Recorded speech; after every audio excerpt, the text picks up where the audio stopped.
എല്ലാവർക്കും പുതിയൊരു വീഡിയോയിലേക്ക് സ്വാഗതം.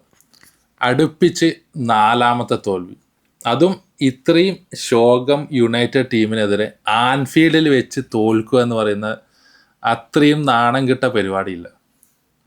ഇത്രയും കഴിഞ്ഞ 3 വീഡിയോസിൽ തോറ്റ എല്ലാ വീഡിയോസിലും ടീമിനെ ഇങ്ങനെ ന്യായീകരിച്ച് പറഞ്ഞിട്ടില്ല, അല്ലാതെ ടീമിനെ കുറ്റം പറ്റുന്നില്ല. പക്ഷേ ഇന്നലത്തെ കളിയിൽ ആക്ച്വലി നമ്മളിപ്പോൾ ഒരു ഞാനൊരു ടീമിൻ്റെ കോച്ചാണ്. അപ്പോൾ ഞാൻ ഒരു പുതിയ ടീമിനെ ഏറ്റെടുക്കുന്ന, ആ ടീമിനെ കോച്ച് ചെയ്യുന്നു. അപ്പോൾ നമുക്ക് ഒരു ഐഡിയ ഉണ്ടാവും, എനിക്ക് എങ്ങനെയാണോ കളിക്കേണ്ടത്, എനിക്ക് ഏത് പ്ലെയേഴ്സിനാണോ വേണ്ടത്, അതെല്ലാം എല്ലാ പ്ലെയേഴ്സിനും ഒരു ഐഡിയ ഉണ്ടാവും. അവർക്ക് വേണ്ട പ്ലെയേഴ്സ്, അവർക്ക് വേണ്ട ഫോർമേഷൻ എന്താണ്. അപ്പം കഴിഞ്ഞ സീസണിൽ സ്ലോട്ടിന് ആക്ച്വലി ആ ഒരു പ്ലെയേഴ്സ് ക്ലോപ്പിൻ്റെ പ്ലെയേഴ്സായിരുന്നു സ്ലോട്ട് വെച്ച് ഉപയോഗിച്ചുകൊണ്ടിരുന്നത്. സ്ലോട്ട് കുറച്ച് അഡ്ജസ്റ്റ്മെൻറ്റൊക്കെ ചെയ്ത് നല്ല രീതിയിൽ കൊണ്ടുപോയ ടീമായിരുന്നു. ഈ ഒരു സീസൺ വന്ന സമയത്ത് സ്ലോട്ടിന് ആക്ച്വലി അറിയായിരുന്നു പുള്ളിക്കാരൻ എങ്ങനെയായിരുന്നു കളിക്കാൻ പോകുന്നത്, ഏതൊക്കെ പ്ലെയേഴ്സ് ഏതൊക്കെ പൊസിഷനിൽ വേണമെന്ന് പുള്ളിക്കാരന് വ്യക്തമായ ധാരണ ഉണ്ടായിരുന്നു.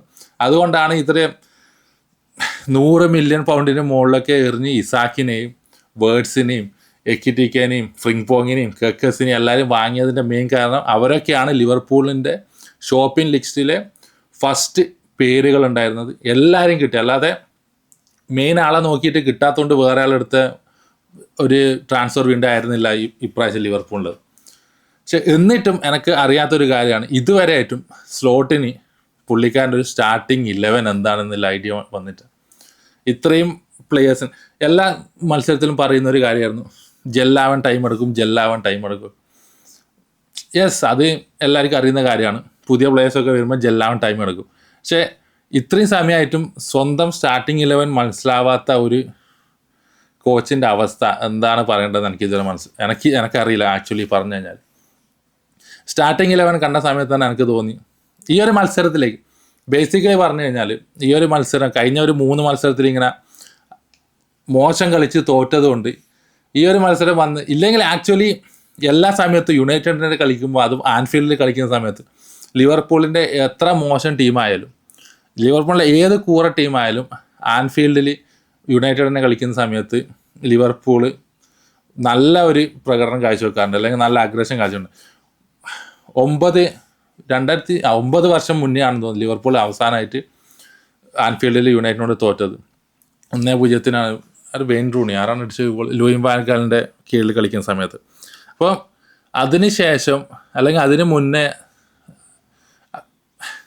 ബേസിക്കലി ക്ലോപ്പിൻ്റെ മോശം സമയത്ത് ഏകദേശം എല്ലാ സെൻറ്റർ ബാക്സും ലിവർപൂളിൻ്റെ നിന്ന് ഇപ്പോൾ വാൻഡൈക്ക്, മാറ്റിപ്പ്, ഗോമസ് എല്ലാവരും പുറത്തായിട്ടും നമ്മൾ ഫാബിഞ്ഞോനും ഹെൻഡേഴ്സനെയും നാറ്റ് ഫിലിപ്സിനെയും റൈസ് വില്യംസിനും ഒക്കെ വിളിച്ച് നമ്മൾ സെൻറ്റർ ബാക്ക് കളിച്ചിട്ടും 4 കളികളിലൊന്നും ഇതുവരെ അടുപ്പിച്ച് തോറ്റില്ല. 2014 ബ്രണ്ടൻ റോജേഴ്സിൻ്റെ കീഴിലാണെന്ന് തോന്നുന്നു, ആ സാക്കിയത്തെ വർഷമാണെന്ന് തോന്നുന്നു ലിവർപൂൾ ഇങ്ങനെ 4 കളികൾ അടുപ്പിച്ച് തോക്കുന്നത്. ഇന്നലത്തെ കളിയിൽ മക്കാലിസ്റ്റർ, ഞാൻ പറഞ്ഞ മക്കാലിസ്റ്റർ ഇതുവരെ ഫോമിലായിട്ടാണ്. എന്നിട്ട് എന്തുകൊണ്ടാണ് മക്കാലിസ്റ്റർ എല്ലാ കളിയിലും ഇറക്കുന്നത് എനിക്ക് ഇതുവരെ ഐഡിയ കിട്ടിയില്ല. അതുകൂടാതെ ബ്രാഡ്ലി ആയാലും വലിയ ഒരു ഫോമല്ല. ഗാക്പോ ഇന്നലെ അറ്റാക്കിംഗ് വൈസ് 2 അടി പോസ്റ്റിന് കൊണ്ടു, ഒരു ക്രോസും പോസ്റ്റിന് കൊണ്ടു, ഒരു ഗോൾ അടിച്ചു. ഓക്കെ, അവസാനത്തെ ഒരു ചാൻസ് കിട്ടിയിട്ടുണ്ടായിരുന്നു സമനിലെ ഗോൾ അടിക്കാനുള്ള ഹെഡർ, അത് പുറത്തേക്ക് കളഞ്ഞു. പക്ഷെ സ്റ്റിൽ ഗാക്പോൻ്റെ ഓവറോൾ കളി നോക്കിയാൽ എനിക്ക് അത്ര ബോധിച്ചിട്ടില്ല. ഇന്നലെ ആകെ കളിച്ചതിൽ ബെറ്റർ എന്ന് പറയുന്നത് കൊണാറ്റ മാത്രമാണ്. എനിക്ക് രണ്ടാമത്തെ ഒരു കാര്യം, എന്തുകൊണ്ടാണ് സ്ലോട്ട് കളി ഫസ്റ്റ് ഹാഫിൽ നമ്മൾ ഭയങ്കര ഷോക്കായിരുന്നു. ഇപ്പം സെക്കൻഡ് ഹാഫ് തുടങ്ങുന്ന സമയത്ത് കുറച്ച് മാറ്റങ്ങൾ വരുത്താം, അല്ലെങ്കിൽ ഒരു 10 മിനിറ്റ് കഴിഞ്ഞിട്ട് കുറച്ച് മാറ്റങ്ങൾ വരുത്താം. പക്ഷെ എന്തുകൊണ്ടാണ് ഞാൻ വേർഡ്സിനെയും എക്കിറ്റിക്കേനെയും കിയേസനെയും ഫ്രിങ്പോങ്ങിനെയും എല്ലാവരും പുറത്തെടുത്ത് 70-75 മിനിറ്റ് വരെ ഇങ്ങനെ ആ ടീമിനെ വിളിച്ചുകൊണ്ട് പോകുന്നത് എനിക്കൊരു യാതൊരു ഐഡിയ ഇല്ല. ആ എക്കിറ്റിക്ക വന്ന സമയത്താണ് കുറച്ചും കൂടി നമ്മൾ ഫ്രണ്ടിൽ കുറച്ചും കൂടി ആക്റ്റീവായത്. പുള്ളിക്കാരൻ്റെ കുറച്ച് ടേക്ക് ഓൺ ഷോട്ട്സും ഒക്കെ ഉണ്ടായിരുന്നു, ഓഫ് ദ ടാർഗറ്റ് ആയിരുന്നു. ബട്ട് സ്റ്റിൽ കുറേ കൂടി ബെറ്റർ ആയിരുന്നു.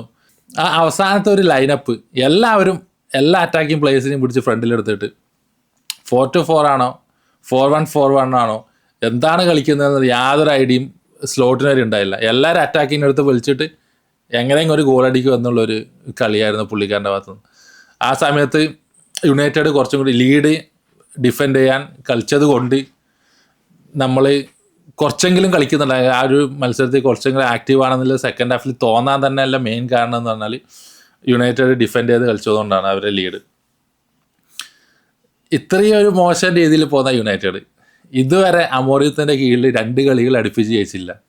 ഇന്നലെ ആൻഫീൽഡിൽ വന്ന് ലിവർപൂളിനെ 400 മില്യൺ ട്രാൻസ്ഫർ വിൻഡോയിൽ പൊട്ടിച്ച ലിവർപൂളിനെ 2-1 തോൽപ്പിച്ചു എന്ന് പറയുന്ന നാണക്കേട്. എല്ലാവർക്കും അറിയുന്ന കാര്യമാണ് ലിവർപൂൾ വേഴ്സസ് മാഞ്ചസ്റ്റർ യുണൈറ്റഡ്. അതായത് ഇംഗ്ലീഷ് പ്രീമിയർ ലീഗിലെ ഏറ്റവും വലിയ ബിഗ്ഗസ്റ്റ് റൈവലറി. ഡെർബീസൊക്കെ ഉണ്ട്, അതൊന്നും കുറച്ച് കാണുന്നില്ല. പക്ഷേ still the most decorated teams 2 ടീമുകൾ ലിവർപൂൾ യുണൈറ്റഡ്. അവർ നമ്മൾ എൽ ക്ലാസിക്കോ, അതായത് ഇംഗ്ലീഷ് പ്രീമിയർ ലീഗിലെ എൽ ക്ലാസിക്കോ എന്ന് പറയുന്ന മാച്ചാണ്. ശരിക്കും പറഞ്ഞാൽ ശോകം എന്ന് പറഞ്ഞാൽ പോരാ. സ്ലോട്ടിന് ഇതുവരെ പുള്ളിക്കാരൻ്റെ പ്ലേയിങ് 11 കുറിച്ച് ഒരു യാതൊരു ഐഡിയയും വന്നിട്ടില്ല. അതുകൂടാതെ സാലേനെ കുറിച്ച് എനിക്ക് പറഞ്ഞു, സാലേനെ ബെഞ്ചിലിരുത്തേണ്ട സമയമായി. കുറച്ച് മത്സരങ്ങളൊക്കെ സാലേനെയും ഗാക്പോനെയും മക്കാലിസ്റ്ററിനെയും ബ്രാഡ്ലിനെയും എല്ലാവരെയും ബെഞ്ചിലിരുത്തി ബാക്കിയുള്ളവർക്ക് ആ കിയേസ ഫ്രിംഗ്ബോങ് വന്ന സമയത്ത് ആ ഒരു റൈറ്റ് വിങ്ങിൽ കുറച്ച് പാസുകളും കുറച്ച് ക്രോസുകളൊക്കെ വന്നിട്ടുണ്ടായിരുന്നു. സാലേൻ്റെ ഭാഗത്തുനിന്ന് ഒരു ബോളാണ് വന്നത്, അത് ഫസ്റ്റ് ഹാഫിൽ ഗാക്പോ എടുത്ത അടി ആ പോസ്റ്റിന് കൊണ്ടത്.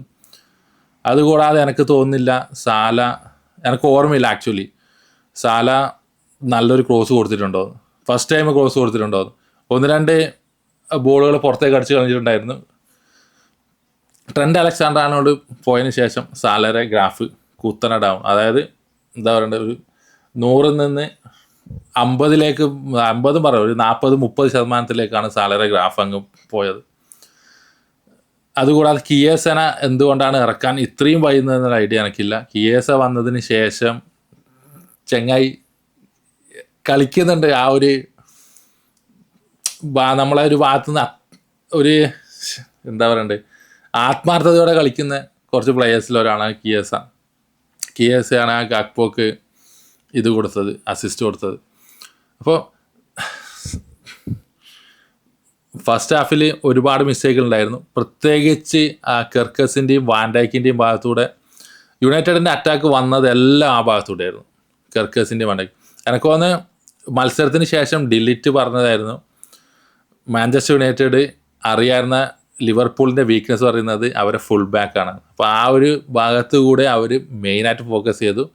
അതുകൂടാതെ കെർക്കസിൻ്റെയും വാൻഡൈക്കിൻ്റെ ആ ലെഫ്റ്റ് സൈഡിലെ കൂടെയാണ് ഏറ്റവും കൂടുതൽ അറ്റാക്കും വന്നത്, ഗോള് വന്നതും അതിലൂടെയാണ്. വാൻഡൈക്ക് കുറച്ചും കൂടി ഉഴപ്പുന്നുണ്ടോ എന്ന് എനിക്കൊരു ഡൗട്ടുണ്ട്. അവിടെ കൊളീഷൻ കഴിഞ്ഞിട്ട് എംബൂമ നിലത്തുനിന്ന് എഴുന്നേറ്റ് വന്ന് വാൻഡൈക്കിനെ മറികടന്ന് ഓടിയിട്ടാണ് ഗോൾ അടിക്കുന്നത്. ചങ്ങായി അത് വാൻഡൈക്ക് പിറകിലൂടെ ആരെ ഓടുന്നതെന്ന് നോക്കിയിട്ട് വരില്ല. ആദ്യത്തെ ഒരു നോട്ടം നോക്കിയിട്ടുണ്ടായിരുന്നു, അതിനുശേഷം പിന്നെ നോക്കിയിട്ടില്ല. പിറകിലൂടെ ഓവർലാപ്പ് ചെയ്ത് പോകുന്ന കണ്ടില്ല. ആലിസൺ ഉണ്ടായിരുന്നുണ്ടെങ്കിൽ ഒരു പക്ഷേ ഒരു 90% ആ ഒരു ഷോട്ട് സേവ് ആയിക്കുമായിരുന്നു. പിന്നെ രണ്ടാമത്തെ ഗോള്, നമ്മളെ പന്ത് ക്ലിയർ ചെയ്തിട്ട് വരില്ല. നമ്മളെ പ്ലെയേഴ്സും പുറത്തേക്ക് ഓടാനുള്ള ഒരു വ്യഗ്രതയിലായിരുന്നു. ആ ക്രോസ് വന്ന സമയത്ത് കൊണാട്ടൻ്റെ ബാക്കിൽ 3 യുണൈറ്റഡ് പ്ലെയേഴ്സാണ് ഫ്രീ ആയിട്ടുണ്ടായിരുന്നു. മഗ്വർ ഈസി ആയിട്ട് ഗോൾ അടിച്ച് ഹെഡ് ചെയ്തു. ശരിക്കും പറഞ്ഞാൽ ഇപ്പോൾ ലിവർപൂളിൻ്റെ കളി കാണുന്ന സമയത്ത് എന്താണ് സംഭവിക്കാൻ പോകുന്നത് എന്നുള്ള യാതൊരു ഐഡിയ. നമ്മളിപ്പോൾ മുന്നിലാണെങ്കിൽ ഒരു മത്സരം കാണുമ്പോൾ ഓക്കെ ഈ മത്സരം നമ്മൾ വിജയിക്കും എന്നുള്ളൊരു ഇതുണ്ടായിരുന്നു, അല്ലെങ്കിൽ ഒരു നല്ല കളി കാണും എന്നുള്ളൊരു ഇതുണ്ടായിരുന്നു. ഇപ്പം നല്ല കളി ഇല്ല, വിജയിക്കുന്നുമില്ല ഈ ഒരു അവസാന 4 മത്സരത്തിൽ. ശരിയാണ്, എല്ലാവരും പറയും. ഈ കമൻറ്റ് സെക്ഷനിൽ ഇപ്പം തുറന്നു കഴിഞ്ഞാൽ നമ്മൾ എല്ലാ ലിവർപൂൾ സപ്പോർട്ടേഴ്സും പറയുന്ന കാര്യമാണ്, ടീം ജെല്ലാവാൻ ടൈം എടുക്കും. യെസ്, അത് ശരിയാണ്. പക്ഷേ കളിക്കളത്തിൽ കുറച്ചും കൂടി ഒരു നല്ല ബെറ്റർ പെർഫോമൻസ് കാഴ്ച. അതുകൂടാതെ ഇങ്ങനെ 4 കളികളൊക്കെ ഇങ്ങനെ അടുപ്പിച്ച് തോക്കുക എന്ന് പറഞ്ഞാൽ അതിന് പ്രത്യേകിച്ച് ന്യായീകരണമൊന്നുമില്ല. ഒരു സമനില, ഒരു തോൽവി, അല്ലെങ്കിൽ ഇടയ്ക്ക് ഒരു ജയം, അങ്ങനെ ഒരു മിക്സ്ഡ് റിയാക്ഷൻ ആണെങ്കിൽ നമുക്ക് പറയാം യെസ് ടീം ജെല്ലാവാൻ കുറച്ചും കൂടി സമയമുണ്ട്. പക്ഷേ അടുപ്പിച്ച് തോക്കുക എന്ന് പറയുന്നത് ചാമ്പ്യന്മാരെ സംബന്ധിച്ച്, അല്ലെങ്കിൽ ഇത്രയും ട്രാൻസ്ഫർ മാർക്കറ്റിൽ ഇത്രയും പൈസ നമ്മൾ എറിഞ്ഞിട്ട് ആ ഒരു ഘട്ടത്തിലേക്ക് കടക്കുക എന്ന് പറയുന്നത് ഭയങ്കര ബുദ്ധിമുട്ടുള്ള ഒരു കാര്യം. അല്ലെങ്കിൽ നമുക്ക് എക്സ്പ്ലെയിൻ ചെയ്യാൻ പറ്റാവുന്നതിൽ അപ്പുറമാണ് ആക്ച്വലി. നമുക്ക് ഡിഫെൻഡ് ചെയ്യുക, ടീമിനെ നമ്മൾ ഡിഫെൻഡ് ചെയ്യുക, കോച്ചിനെ ഡിഫെൻഡ് ചെയ്യുക, പ്ലെയേഴ്സിനെ ഡിഫെൻഡ് ചെയ്യുക. പക്ഷേ ആ ഡിഫെൻഡ് ചെയ്യുന്നതിന് ആക്ച്വലി ഒരു പരിധിയുണ്ട്. ഇങ്ങനെ എല്ലാ മത്സരത്തിലും നമ്മൾ എല്ലാ പെർഫോമൻസും ഡിഫെൻഡ് ചെയ്ത് കഴിഞ്ഞാൽ നമ്മൾ ഫാൻസ് ആയി കഴിഞ്ഞാൽ എല്ലാവർക്കും ആ ഒരു സമയത്തുമ്പോൾ ഇനിയിപ്പോൾ ഈ ഒരു മത്സരത്തിൽ ഇങ്ങനെ ആയിരിക്കും, ഈ മത്സരം ബോറായിരിക്കും, അല്ലെങ്കിൽ ഈ ഒരു മത്സരം ശോകം കളിയായിരിക്കും എന്നുള്ളൊരു മെൻറ്റാലിറ്റിയിലേക്ക് നമ്മൾ വരും. ഇപ്പോൾ സ്ലോട്ട് ഇപ്പോൾ 4 പോയിൻറ്റിൻ്റെ ഡിഫറൻസ് ആണ്.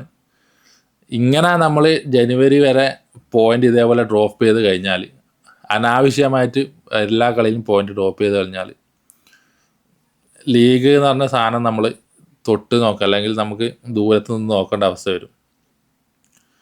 ചാമ്പ്യൻസ് ലീഗ് ഇതേ കളിയാണെങ്കിൽ, ഇതേ രീതിയിലാണ് നമ്മൾ കളിക്കുന്നുണ്ടെങ്കിൽ, ബാക്കിൽ നമ്മളെ 2 വിങ് ബാക്കുകൾ ഇതേപോലെയാണ് കളിക്കുന്നുണ്ടെങ്കിൽ, എംബാപ്പയും വിനീഷ്യസ് ജൂനിയറൊക്കെ വന്ന് നവംബർ 5-നാണ് ചാമ്പ്യൻസ് ലീഗിൽ റയൽ മാഡ്രിഡ് മത്സരം ആൻഫീൽഡിൽ. അവന്മാർ വന്നിട്ട് പഞ്ഞിക്ക് ഇട്ടിട്ട് പോകും. അതിന് മുന്നേ ഒരു 4 ഗോൾ 5 ഗോളെല്ലാം വന്ന് അവന്മാർ അടിച്ചിട്ടുണ്ടെങ്കിൽ അതിന് വലിയ നാണക്കേടുണ്ടാകും.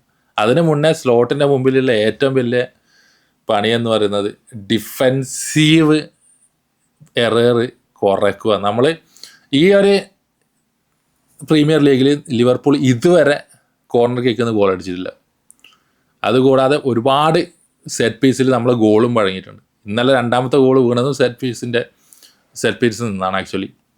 അപ്പോൾ അത് ലിവർപൂൾ മെയിനായിട്ട് ഫോക്കസ് ചെയ്ത് പരമാവധി എറർ പോൺ അല്ലാതാക്കുക, ബാക്കിനൊക്കെ ലെവലാക്കുക എന്നുള്ളത് എത്ര ദിവസം ഇനി ബാക്കിയുള്ളത്?